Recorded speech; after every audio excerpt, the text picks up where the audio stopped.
Welcome to the Mint Door Podcast with Dr. Karen Tyndall and Dr. Laura Schwint.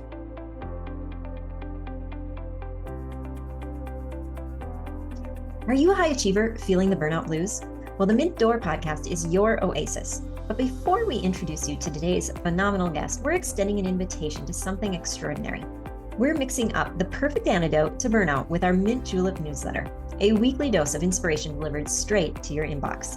Each edition of the Mint Julep is more than just words on a page. It delivers connection, brimming with inspiration, positivity, and a dash of fun. Think of it as your virtual happy hour with a supportive community of high achievers. We'll help you unwind, recharge, and rediscover the joy in every day. So subscribe to the Mint Julep and let's clink glasses or coffee mugs to live a more inspired, joyful life, 1 week at a time. And just a reminder before I introduce today's guest, if you're more of a visual learner, all of our podcasts plus bite-sized coaching tips are on our YouTube channel at The Mint Door. Subscribe for happiness on the go. So now for today's guest. Vanessa Emerson, FDSI, is a dynamic business strategist and a wellness educator. She's renowned for mentoring professionals in business development, marketing, event management, and wellness. Her annual conferences draw meeting professionals eager to learn, network, and grow their business. She's honored as one of the top 25 women in dentistry by Dental Products Report, Dental Industry Influencer of the Year in 2023 by Nifty Thrifty, and a 3-time Denobi Awards nominee. Vanessa is the trusted expert for meeting planners, for speakers and consultants, all aiming to achieve their business goals. Organizations frequently seek Vanessa to inspire their members to expand their roles as speakers and consultants. She's also a Chopra certified total well-being coach and health meditation instructor. Vanessa's wellness courses and events reflect the understanding that professionals who prioritize self-care and self-development are more likely to experience happiness, health, and fulfillment. Drawing from Ayurveda, a scientifically proven holistic health system, Vanessa's teachings focus on daily choices that restore your natural state of balance and help you maintain vitality. So without further ado, let's welcome Vanessa Emerson. Hey, Mint Door listeners, thanks for being with us today. We are delighted to have Vanessa Emerson as our guest today. And gosh darn it, Vanessa, we should have hit record a long time ago because we had a phenomenal pre-record conversation, right? Like half an hour ago. I know. Oh, so yeah, thank you so much for spending some time with us and being with us to talk about what's going on in your world. We are super excited to hear about you today. Oh my gosh, thank you. I'm excited to be back. And I so appreciate the work that you and Karen are doing with the Mint Door and the lives that you are affecting and touching and helping. And thank you for bringing Mint Door to the dental industry and beyond, because you are making a difference. Oh, thank you so much. Appreciate that. And I should mention that the other half of the Mint Door is in the UK. Karen is visiting family, and yeah, so we're doing this without her today, but she's probably on a plane asleep right about now would be my guess. Yeah. We would say she's thinking of us, but no, she's thinking about her trip. Exactly. Well, Vanessa, you're kind of known for weaving business together with well-being and really advocating that you don't have to give up one for the other. So can you tell us maybe how you got to that point and then share with us, what's new and happening right now? Sure, happy to. So how we got to this point, I think that self-development has been an interest of mine for many years, probably for about 40 years. Honestly, I just turned 60 earlier in 2024, and it's easily been 40 years that I really felt like so much interest in seeing what is out there as far as philosophies, different religions, different schools of thought, I've really enjoyed exploring and seeing what felt right for me. So it's always been there, but not always been a focus of my work. And now it's like a smaller focus of my work. It's not the major focus, but I think when you say, how did I get here? And how did this come about? I know we have a group coaching program that we offer through my company that includes business strategies. It's a year-long program where we talk a lot about, for the entrepreneur, especially the speaking and coaching entrepreneur, those strategies, the principles that help us establish a business and help it grow. And often they're kind of like rigid. It's like there's this strategy and this is how we do it. And I just like there to be more space and more flexibility than that. I think that's part of my personality. And so where life has taken me is in a certain direction of with interest around like consciousness and what is consciousness and awareness and the great possibilities that we can create in our life when we understand how to harness and utilize would be a better word. It would be able how to utilize and leverage for ourselves, even just the power of our own mind, the power of our habits, all of that stuff is so interesting to me. And so I think that with the focus of my business being entrepreneurs primarily, especially those that speak and consult, it just goes hand in hand with those business strategies. Also, something as simple as making sure you get to bed by 10 o'clock and get 7 hours of sleep, which so many of us don't do. I have periods of time where I don't, you're trying to get so much done. Don't you think it's always a balancing act? I don't think there really is balance. I think it's just more like we constantly keep trying to come back to that center that we see as balancing.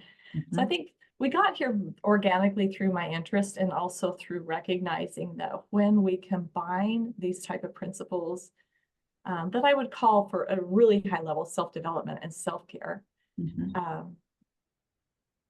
I would go so far as to say entrepreneurs tend not to be successful unless they do pay attention to both self-care and self-development principles.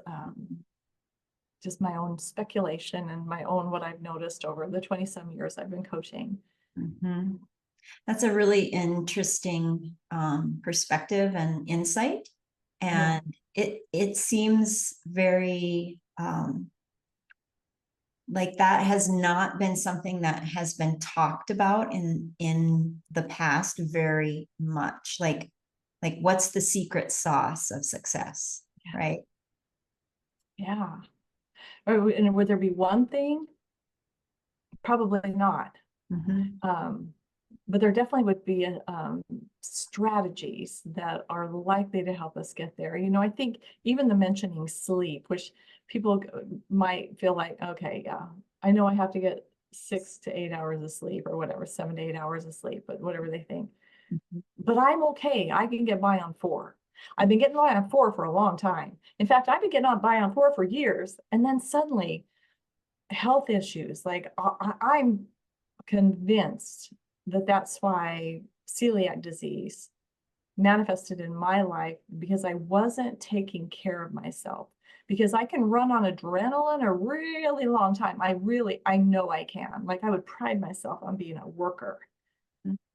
But our bodies need that recovery.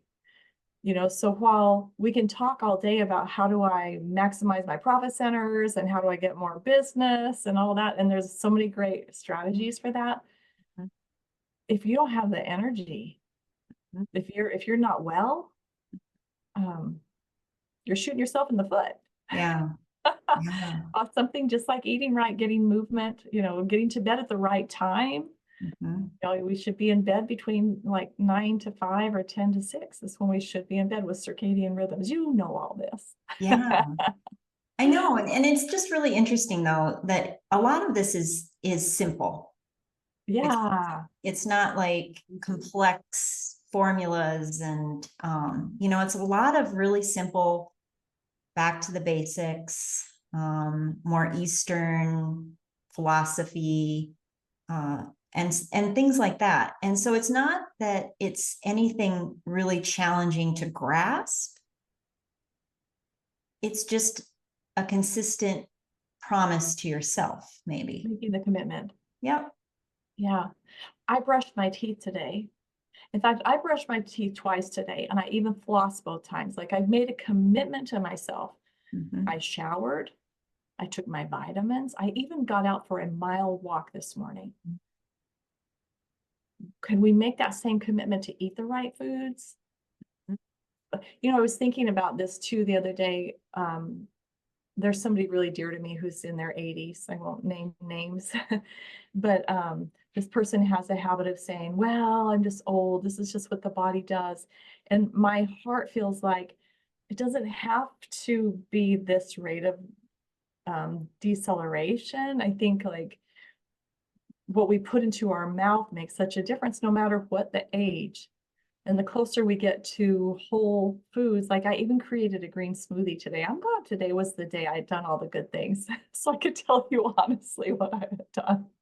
Yesterday, I didn't create my green smoothie, but I tried to get as many close to the earth whole foods into my blender.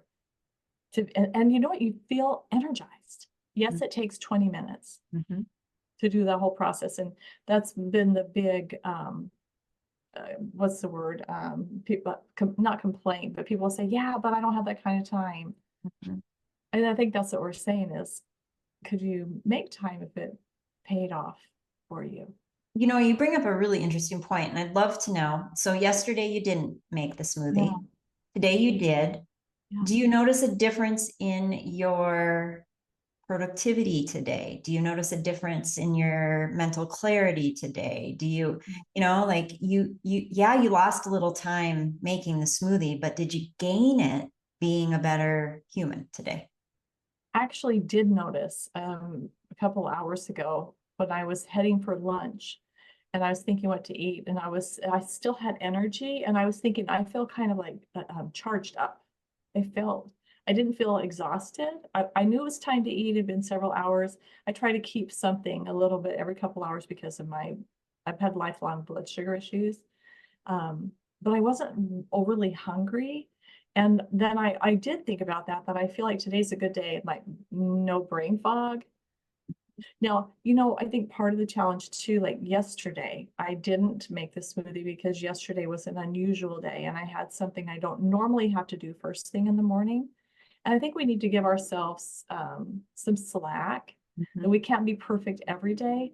I think but I do feel like in my own experience, if I will just remember to get back on the horse and to just like, okay, so tomorrow I'm going to get up at 5:30. I'm going to get up, I'm going to get out, I'm going to walk, I'm going to stretch, I'm going to make my smoothie, like whatever that is for you. I'm going to get up, I'm going to meditate, whatever it is for you. It's that constant reminder. Just like we're going to get up and go to work. Nobody has to remind us to get up and go to work. Yeah. Well, and I think you make a really good point there that, none of us are perfect. There are no perfect humans. So we can't expect perfection from ourselves all the time. But to guide ourselves towards excellence, to tip the scales back when they get tipped the other way, and to be aware of why you're doing that. I think that's huge. Like you're aware that you feel better when you do these things. Awareness is such a loaded word, isn't it? Like I've learned that awareness. Like if our listeners would stop to think, what does that mean to you? And are you even aware right now? Do you have tingling in your body? Do you have pain in your body? Like we just start blocking things out and just keep going because we've got to get things done. Especially as business owners and career professionals, we've got, and when we're driven, we can, it's like having the car make a noise. And so you just roll up the window and drive faster and ignore the noise.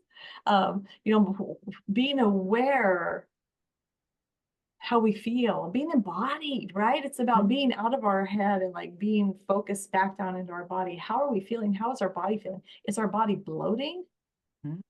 Is our body cramping? How is our digestion? Because digestion is the key to life. It's huge. And it makes me think of, back when I was practicing and just going all day, from the minute you get up to the minute you hit the pillow, and having amazing, terrible digestive issues, eating lunch on the go. Yes. And running back into the operatory, and about 2 o'clock having that bloating and that discomfort, and thinking, what did I eat? What was it that I ate? Not even giving a thought to, how did I eat? How did I stop to, get myself into rest and digest before I inhaled food that I was eating? Yeah. So you're right. It's just, but I think sometimes, I know I was for so long not aware of those signals, because you had just rolled up the window. Yes. Because that's what we do, right? That's what we're taught. You're, as an adult, you have these things you need to do. You feel pressures of the mortgage and like the family and all the things. And so this is how we cope. And too often what breaks us out of that into where we are more aware is a problem. Is a problem, a health problem, especially. Yeah. It's easy. It really is easy. And it really is simple. We just have to carve out the time for it, because often we'll say, well, it's really simple, but it's not easy. No, what about breath? Oh my gosh. Like, I had no idea until I finally knew how important breath was, right? Like, are we aware of our breath? Like, even now I'm recognizing, I'm aware that I'm a shallow breather in this moment. Because I'm up here and I'm thinking and we're having a conversation. And if I would slow down and if I would just focus on some big breaths in, and just letting my exhale be longer than my inhale. I hope whoever's listening will try that, because I even felt a tingle. Do you ever do that, Laura, where it just kind of like, it feels like your whole body's like, oh, thank you. I needed that. Right? Yeah. Recently I was preparing a presentation on this, and so I've thought a lot about breath lately, and the idea that breath is with us our entire life, right? Like that reminder, we know that from our first breath all the way to our very last breath. It's our constant companion, and we just don't tend to pay attention. And what it can do is there's so many things it can do to help us regulate our nervous system. And like it keeps our vagus nerve happy. It's like right through, we can go off into a whole list of 20 things it can do to help us, right? Just focusing on our breath. And in that presentation, I pointed out how we'll pick up this device, and God forbid we go to Instagram, because we'll be there 30 minutes later. What if that even 10 minutes later, we've been focusing on our breathing? If we need to be doing the endless flip, let's at least be like sitting and paying attention to our posture and just letting it out, and just like really use that time we call it all kinds of terms, right? Like it's mindless scrolling. So if we're going to be mindless, let's at least pay attention to our breath and make it be purposeful for us. I love that idea. Okay, I'm curious. Have you tried this? Have you tried scrolling and breathing? Yes. And tell me about your experience with it. I find that I want to stop scrolling, which is so interesting for me, right? Because I find it starts becoming incongruent. Now, for me and my scrolling, I've got the algorithm. So all I get is Taylor Swift, because I am a diehard Swiftie. I get cat videos, and then I get animal rescue type stories, because those are some of my things I love, right? And so especially with animal rescue, things pop in that are not happy. And so I find that it's incongruent. And so what's been a great blessing around it for me is that it forces me, no, it doesn't force me, it encourages me to put it down. So I don't want to put that into my head. That's not me. That's not my situation. I'm just going to not bring it into my vibration and then get back to what I probably should have been doing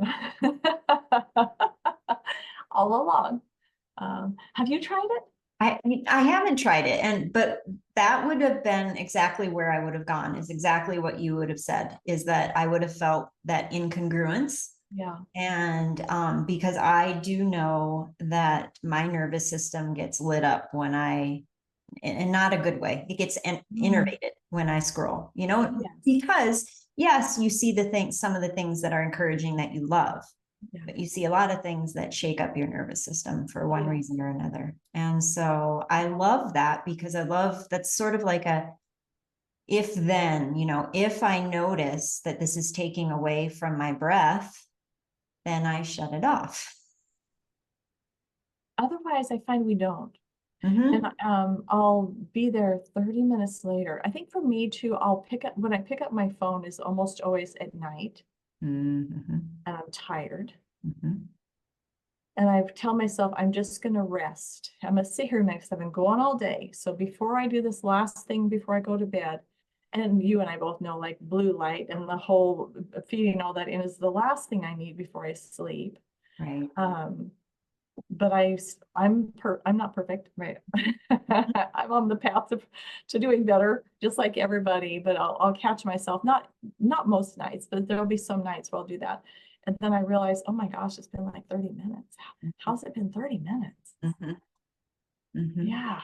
Yeah, I know. And that's all of being aware again, right? Like, okay, so yeah, how am I tomorrow after I scrolled for 30 minutes before bed last night? And am I better on a day when I didn't scroll before bed? Right. And do I sleep better? Awareness. I love this topic. I think about this a lot. It's deep. There's so much. If we think about our awareness and the fact that our brains have to help us not be aware of a lot that's around us, or we would just be overwhelmed. Right. So there's this whole aware level, but then there's consciousness, which is a whole different, deeper level of awareness. And that's where that's what I'm really interested in. When I lean in, you see my background banners every once in a while. So I just noticed. So conscious awareness, so it takes us off into like meditation, prayer for people, that place where we can connect with something deeper. This whole idea that there's something bigger going on here than Taylor Swift and my Instagram feed. There's something much bigger going on here. Some Swifties might argue with you, but I agree. I mean, I think she's amazing, but I just feel like there's got to be a bigger point.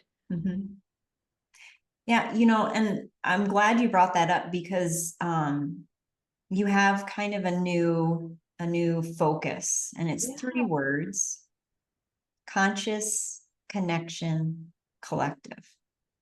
And so that conscious, tell me a little bit more about why that's so meaningful to you, and what you hope to give others through this. Thank you. Thank you for asking about it. You can tell it lights me up. Consciousness. Without delving off into like religion, we border in that area of, sits spirituality, and this whole idea that there's more to us than this flesh and bones and blood and body, that there's more here. And that, to me, consciousness is the thinker, the thoughts, beyond the brain kind of stuff. And so I love learning more about different levels of consciousness and how we can tap into the collective.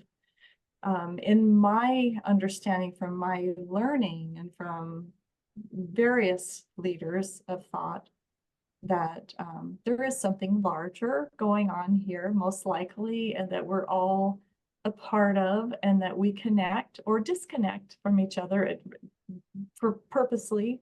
I think we all kind of resonate energetically Like you and I definitely are attractive in nature. Like you and I is just like so yummy when we get together, and it doesn't always feel yummy with everybody. I think everyone can relate to that. But at our core, we are part of this bigger collective. So the reason I chose that tagline for my logo is we are making some branding choices as we extend beyond dentistry to work with more speakers and consultants. And the focus of the business isn't changing. We're just expanding our borders to be more inclusive of the collective. So there's the multiple levels of meaning to each of those words. I think that the connection piece is really super important to me too, because of community. I know I am a connector. I love connecting people. You and Karen are amazing connectors too. And thank you for connecting me with different people. Just in the last couple of months, you sent a couple of people my way, and I really appreciate that. Well, I think you taught us that. So somebody taught me too, probably. I'll take that, but I'm sure that's one of the best ways to grow our business, right? Is to help each other and referrals and all that. So the connection piece is so important in business, but also in life. It's all about relationships. So there's the collective, which is all of us. And when we go deeper, it's like all of us as a spiritual body of entities that are here doing dancing the dance on earth, however you want to define that. We're doing the thing here. Then there's the connection piece, which is so important because that's where all of our learning takes place. But then there's also the mainstream business idea of connection. So it's like, I love that there was double meanings on all of this. And then of course on consciousness. So the word was conscious that I chose. Everyone comes to me when we talk about this with their own like level of how they want to define that, which is so interesting. I've studied a fair amount in the last couple of years in this area of like conscious leadership, conscious communication, which is very mainstream, but not, right? So maybe somebody comes into your DSO or your group practice or your,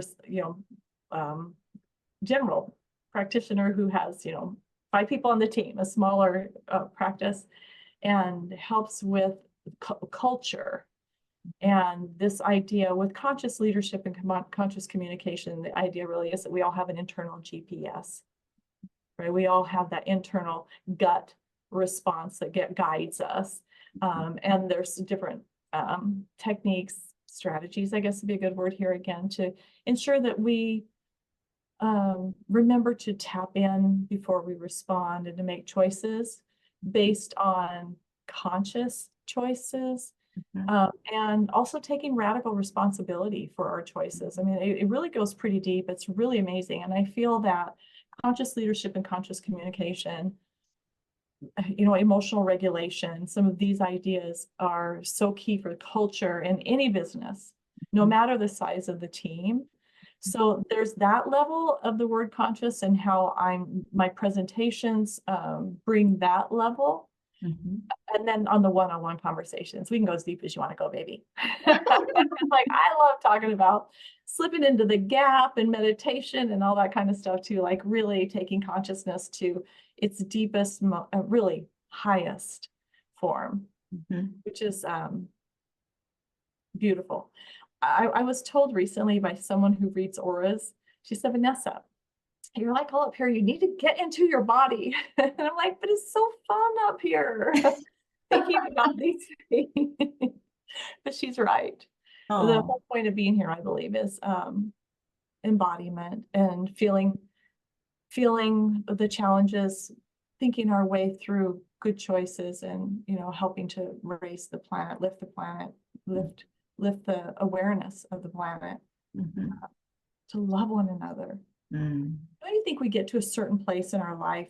Like, it often doesn't happen when we're in our 20s or 30s, because we're like looking for a mate, you have your kids, you get to a certain place where I feel like, was it Jungian philosophy that called this, like, was it the sage, or there's a warrior, there's all the different, I feel like I've seen that to be true, that you get to a place where you just want to get back. You want to get back. I almost feel like that's the journey. That's what it's supposed to be. I agree. And Chuck Blakeman, in his book, Making Money is Killing Your Business, is my favorite business book of all time.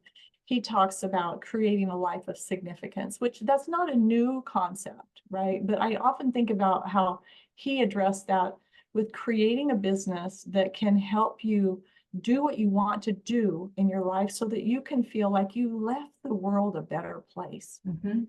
And that is just truly exciting to me. Mm-hmm. Because we're consuming right and left, consuming resources, we're consuming so much, right? So if we could leave the world better Mm-hmm. instead of depleted, Yeah. that feels really good. Yeah. Yeah. I think that's an interesting concept. Like you think about when we are born and we probably know everything that you know, all the good stuff, right? Right. And then we forget it. Right. And then we go through life and then we have to relearn it. And maybe what the point is that we get to a point where we take it one step further than what we knew as an infant, right? Like through our trials and tribulation, and that's how we move the collective forward. That's right. That's really well said. Moving the collective forward. Yeah. We're in a very interesting time in the world in so many ways. I'm sure people have said that forever.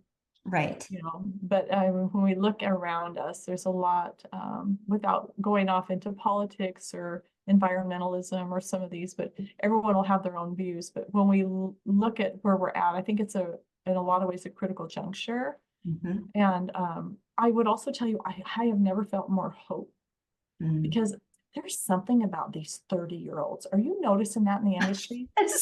They're like on fire and they are coming out just like, bang. I know. We're gonna fix things. We're gonna fix the mess those boomers. I'm at the tail end of boomers. Those boomers mess things up. No, they don't say that. But I have such great hope because of the amazing young dentists, hygienists, office managers. I'm working with people who are, treatment coordinators or front office people that are wanting to do more in the industry, wanting to, raise our industry, but beyond that, wanting to help make the world a better place. And that is just so heartening. Mm-hmm. It is. I agree. And I love that you see the hope in that.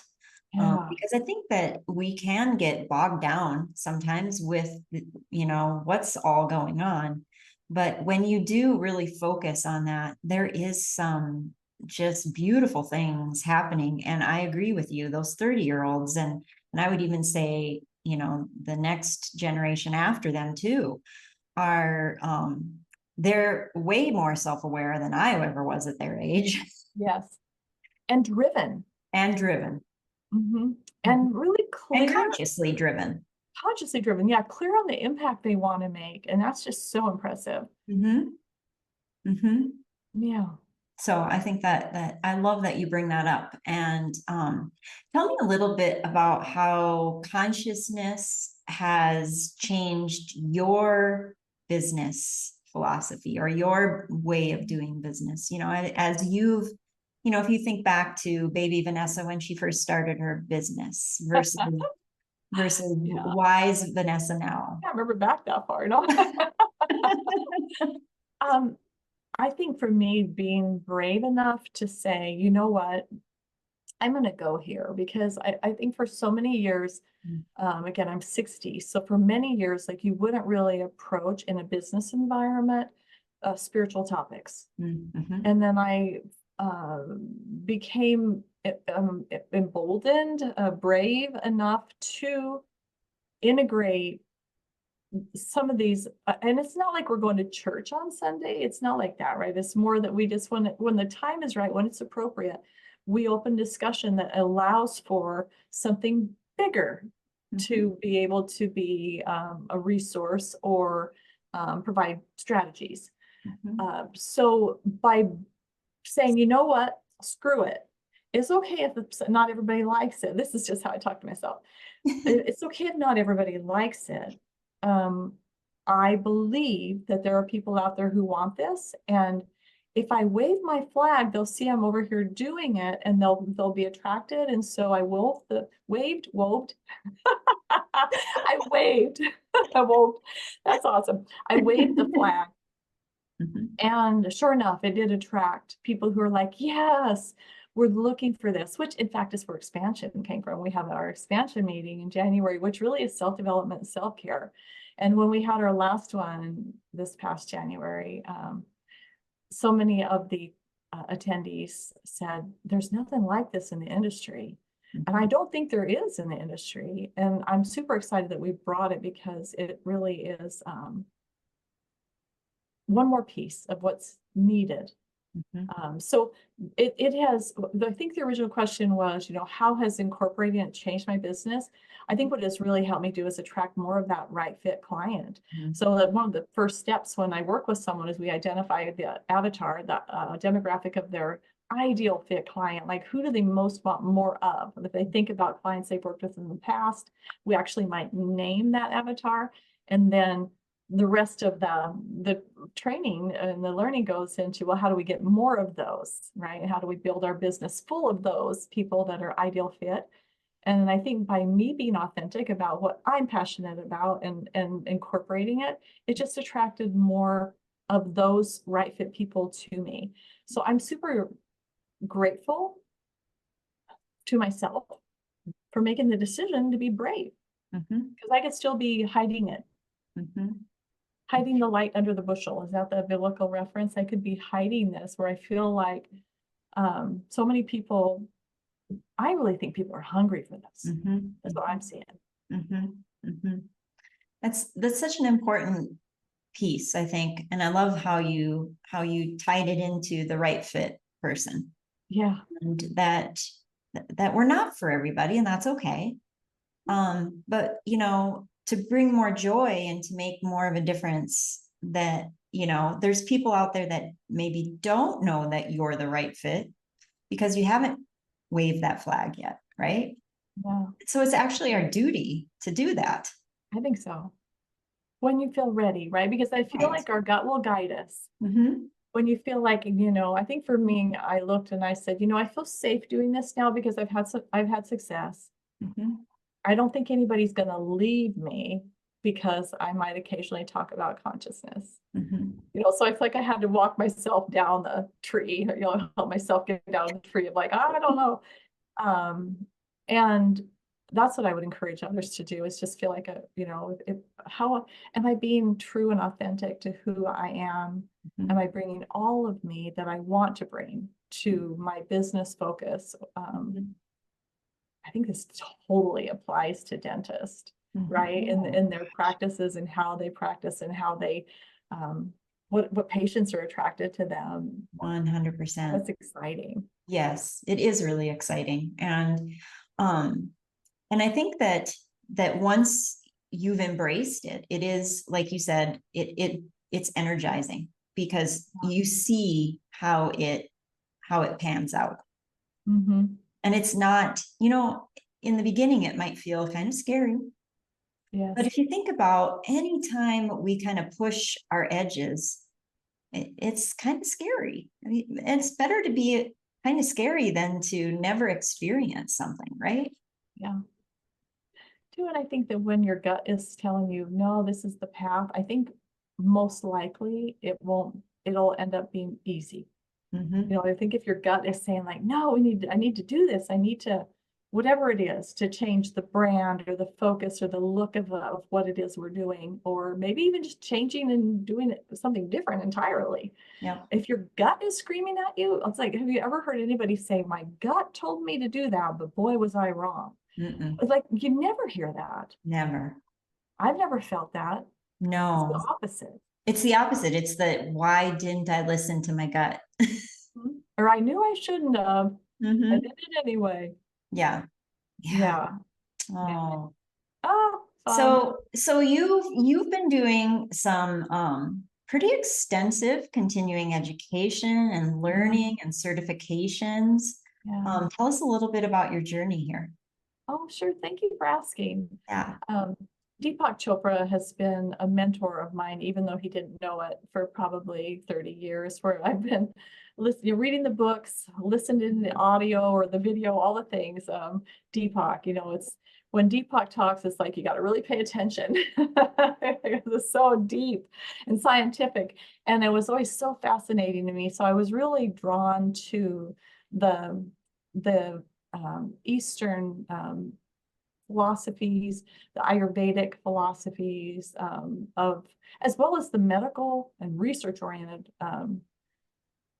details that he shares as he teaches. And so I found Chopra Center, chopra.com. They have since sold, because Deepak has officially retired, is my understanding, and then they have kind of like parted the business.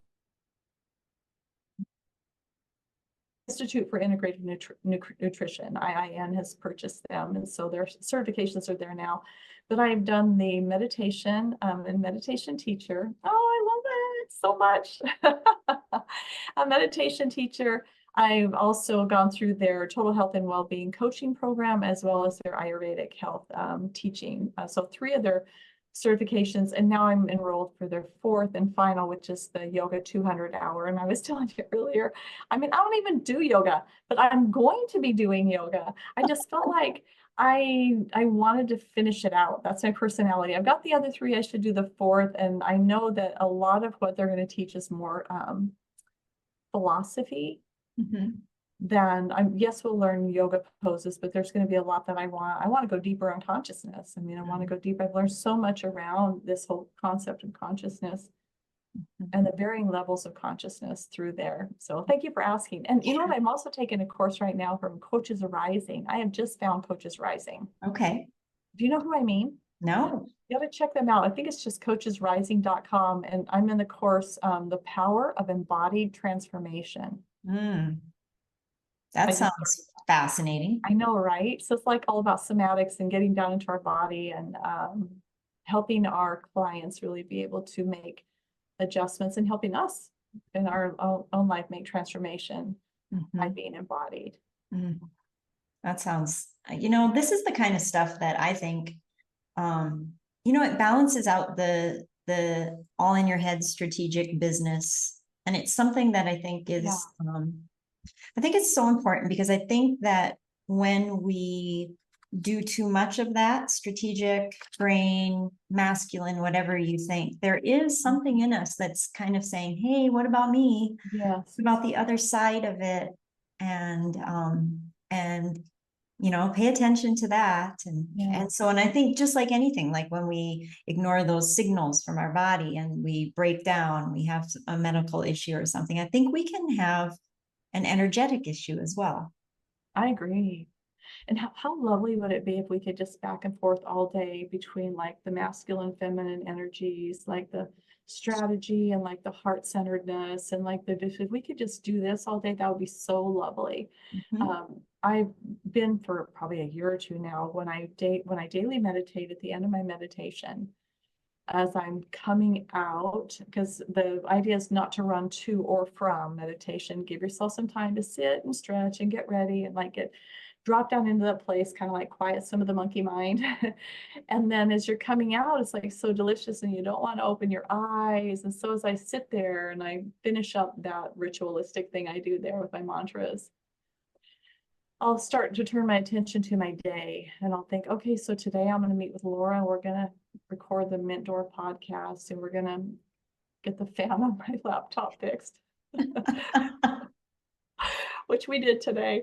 Like you kind of go through it, but I think so, but today I'm probably not going to find the time to market expansion in January, or, there's things I can't do. And so I just hand it off.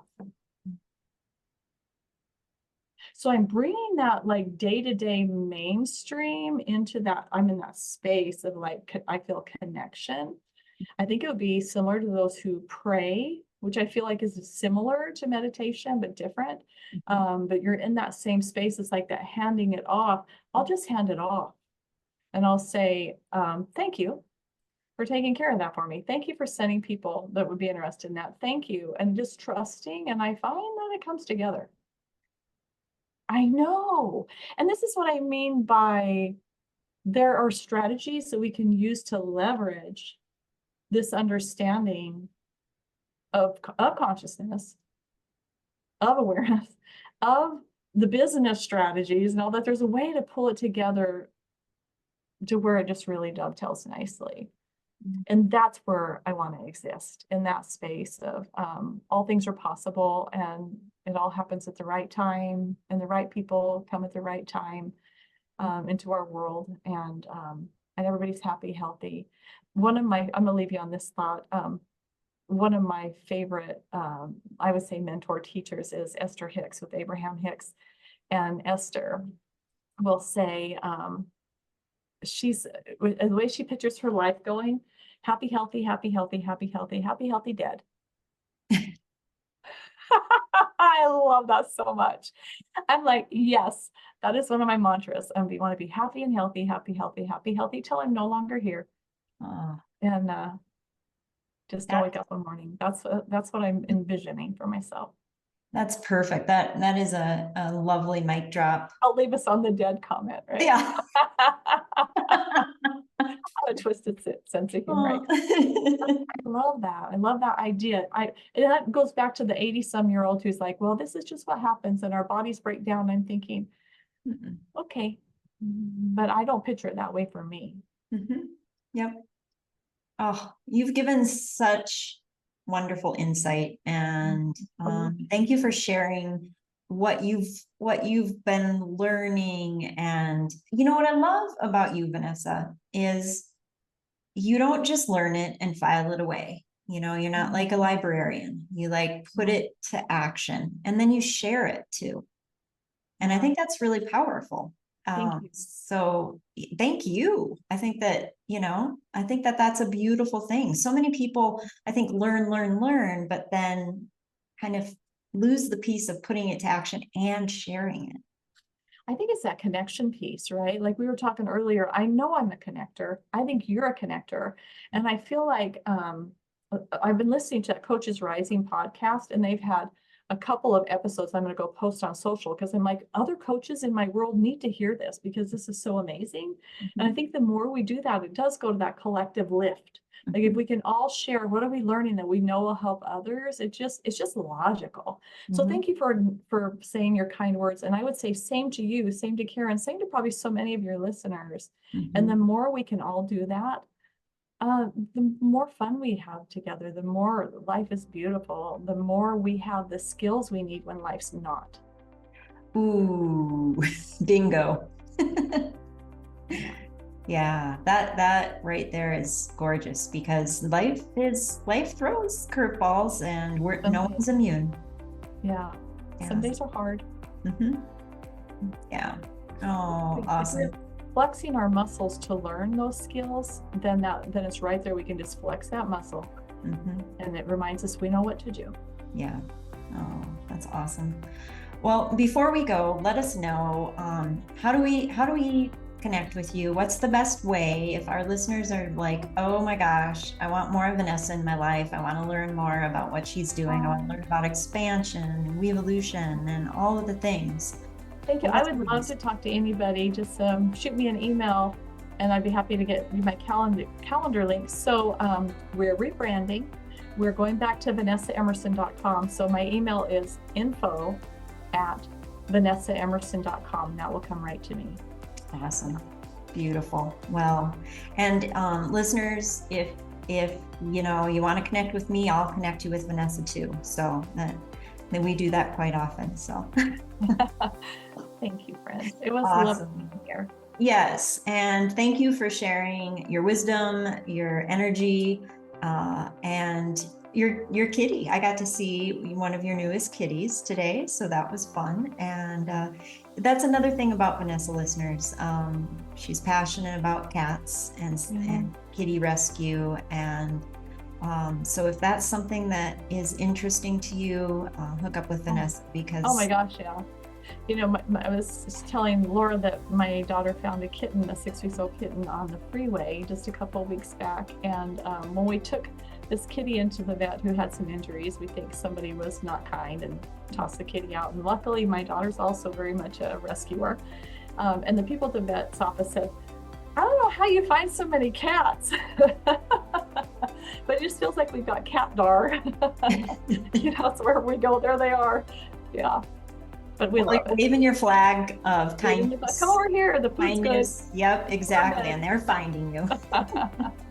Oh, I yeah. appreciate it. Awesome. All right, listeners, we hope you enjoyed this conversation and found some encouragement. Know that we adore you, and we'll see you on the next episode of the Mint Door podcast. Thanks, Vanessa. Thank you. Bye. We adore our listeners. Connect with us at themintdoor.net.